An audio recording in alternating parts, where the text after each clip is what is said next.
Hey, what's up, Super Troops? Welcome back to Ol'SargeCollects. I'm back again with another Rummage Battle. But before we begin, let's see who won last week's battle. So, out of 21 votes and winning with a 10-8 lead, Alpha Team took home the trophy. Now, there were 3 voters claiming neutrality like Switzerland, so Bravo Team actually had a chance to win. But either way, congratulations to those on the winning side of the battle. All right, we're gonna have another battle today, and I want you to vote on which team will be the Rummage Battle champion. Again, I've pulled 14 cards from my collection, and I've split them into 2 teams. Alpha Team on the left will go head to head against Bravo Team on the right to see who has the firepower to win this battle. Now, the losing team will be placed on guard duty. Again, I want you to be the judge. Leave a comment and tell me which team has what it takes to win this battle. And the first 2 cards that we're going to start off with are going to be these 2 1954 Bowmans of Duke Snider and Bob Feller. Let's bring these a little bit closer in. There we go. Okay. So on one hand, on the Alpha side, we have Duke Snider, who is an 8-time All-Star, 2-time World Series champ, and he hit the most home runs in the 1950s. He's also a Hall of Famer, and his nickname is the Duke of Flatbush. He's going against Bob Feller, a.k.a. Rapid Robert, who was another 8-time All-Star, a World Series champ. He won the Triple Crown. He had 3 no-hitters, and also in the Hall of Fame. Both of them are veterans.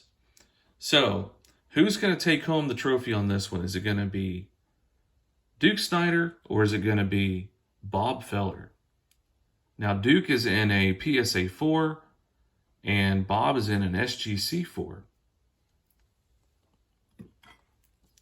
All right. And the next battle is going to be Michael Jordan against Bo Jackson. Now, Michael Jordan is represented on this 1991 Upper Deck short print, and that's in an SGC 7.5. And Bo Jackson is represented on this 1991 Score Bow Breaker card in an 8.5. And let's learn a little bit about them. Like I said in the beginning, Michael Jordan is the GOAT of basketball. He wasn't really that great in baseball, though. But there are so many different awards that he's won in basketball, I just don't have the time to list them all. I encourage you to go look them up if you're unaware. Bo Jackson, on the other hand, is the only professional athlete in history to be named an All-Star in 2 major North American sports. And here's the cards up front. Like I said, you've got Bo Jackson in this short print. Let's see if I can there we go. And here he is swinging in the batting cages in his Chicago White Sox uniform. And here he is on the back of the card. All right. And like I said, he's going up against this Bo Jackson card. And Bo Jackson is represented in his 1991 Score, where he's breaking the bat over his knee. That's a memorable moment for me. I remember watching this on TV. Now, this card has a black border, harder to grade, and just an awesome image. And here is the back of this card. So, that's your Alpha and Bravo team in the second battle. And on for your third battle is this 1956 Topps of Elvis Presley going up against this 1964 Topps of the Beatles. Now, Elvis Presley, being a heartthrob of many, is the king of rock and roll. And the Beatles are regarded as the most influential band of all time. And on this card, you have John Lennon, Paul McCartney, Ringo Starr, and George Harrison.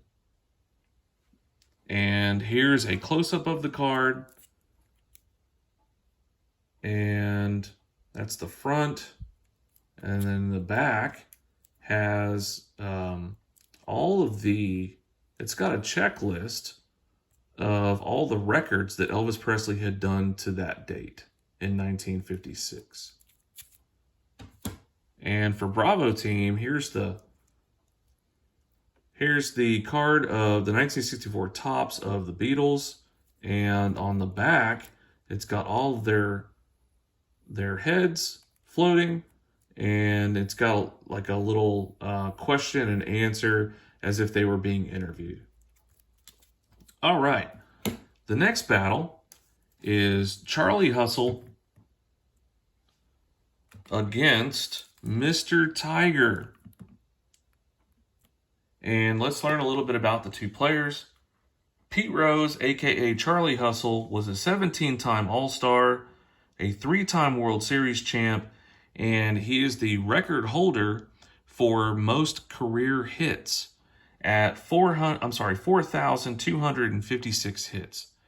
And he is not in the Hall of Fame, unfortunately, as many people believe, and I do too, that he deserves to be in the Hall of Fame. Now, he is going up against Al Kaline, or aka Mr. Tiger, who spent his entire career in Detroit. And Al Kaline was an 18-time All-Star, World Series champion. He won 10 Gold Gloves, and he's also part of that 3,000 hit club. And he is also in the Hall of Fame.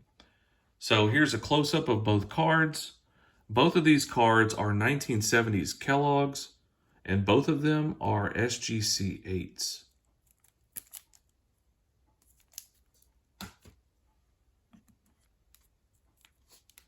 Try to adjust my lighting a little bit. Hopefully you can see these a little bit better. Awesome images in both cards. All right, next up, I'm trying to make this challenging for you guys. The next one is going to be this 1969 Topps rookie card of Reggie Jackson. And he is going to go up against this 1969 second year card of Nolan Ryan. So Reggie Jackson on Alpha Team is a Hall of Famer, nicknamed Mr. October. He's part of that 500 home run club. He was a 14-time All-Star, a 5-time World Series champion, and he was also a 2-time World Series MVP. And he's represented on this 1969 rookie card in a PSA 3. He's going up against the Ryan Express. That's Nolan Ryan, who's also a Hall of Famer. He is the record holder for most strikeouts with 5,714 strikeouts, but he also holds a record for the most no-hitters with 7 in his career. He was an 11-time strikeout leader and an 8-time All-Star, and this is his second year card. So let's take a look at this card up front. Now, I think eventually I might want to upgrade both of these because centering is starting to be more important to me.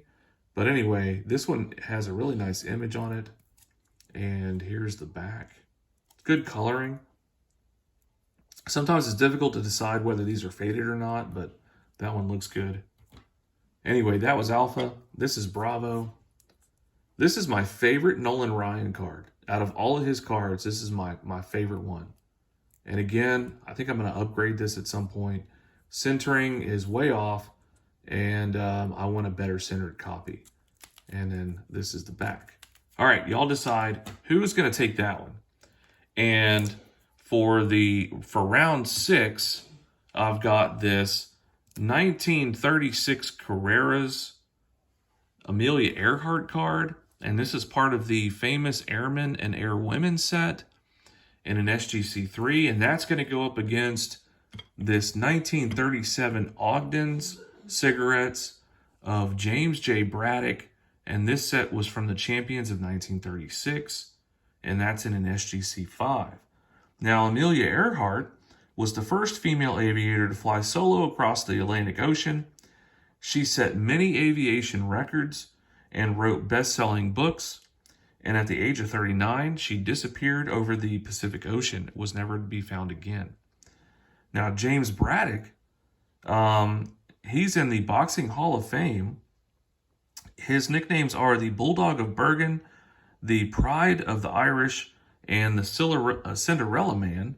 And they actually named a movie or made a movie after him called The Cinderella Man, which is a really good movie, by the way. Anyway, he won 52 bouts and 26 losses, and he fought in the middleweight and heavyweight classes. So let's take a look at the cards. Like I said, this one's in an SGC3. Awesome image of Amelia Earhart here, and here's that plane that she flew, the Lockheed Vega, and here's the back of the card. And that's Alpha Team. Bravo Team has this James J. Braddock in an SGC5. Love the image of this one with the purple. And then, you know, just his stance right there with the old boxing gloves, and really awesome image. And here's the back of this card. Both of the backs on these cards gives short bios on the athletes. All right, so for your 7th round battle and the last battle of the day is this 1941 play ball of Joe DiMaggio going up against this 1941 play ball of Ted Williams. So both of these players are in the Hall of Fame. Joe DiMaggio, aka the Yankee Clipper or Joltin' Joe, is a 13-time All-Star, 9-time World Series champion, and he is most known for his 1941 hitting streak of 56 games. So he had a 56-game hitting streak back in 1941, which is why I picked up this card from 1941 play ball. He's going up against Ted Williams, aka the Splendid Splinter or Teddy Ballgame, who was a 19-time All-Star. He won the Triple Crown twice, and he is most known, aside from just his stellar batting, he is most known for that 406 batting average that he obtained in 1941. Now, both of these records that the players made have never been matched or broken. So that 56-game hitting streak has never been matched or broken, and neither has that 406 batting average. Both of them were in the running for the MVP that year, but Joe DiMaggio won the MVP that year in 1941. You tell me, who's going to win this battle between Joe DiMaggio and Ted Williams? Is it going to be Alpha Team or Bravo Team? All right, guys. So that is this week's Rummage Battle. You let me know. Make a comment down below. Who's going to take home the trophy? Who has the firepower to win? Is it going to be Alpha Team or is it going to be Bravo Team? And I'll tally them up and I'll let you know who wins in next week's video. All right, guys. Y'all take care. Keep hunting the good stuff. Ol'SargeCollects out.